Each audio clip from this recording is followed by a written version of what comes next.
people talk about getting a blood test done, they often just think about a needle goes in, blood comes out, and that's the end of it. Um, and that is generally what a blood test is. We're just inserting a needle into the vein so we can get a sample of blood that we send off for tests. When you talk about cannulation, it's leaving that tube in, like you said. And a lot of people do think it's a needle that's left in. And that causes a lot of fear, actually. And people think they can't bend their arms either. It's a really flexible tube. And I do actually have one here to show you, because I don't think anyone lets you play around with them, which is a terrible shame. I give them to my patients and I take the needle out so that they can see that it really is just a thin tube that stays in the vein.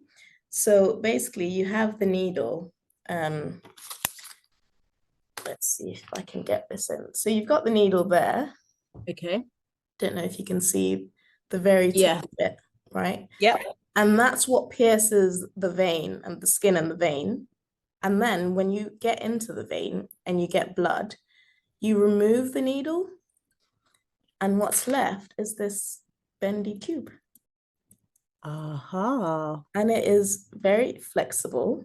You can bend your arm and it doesn't cause any damage. Sometimes when you bend your arm, you will bend the tube depending on where it is. So if it's in the vein in your elbow, you might bend the tube and stop the flow. And so you might need to straighten your arm, but it doesn't cause any damage. As you can see, you're being quite brutal with it.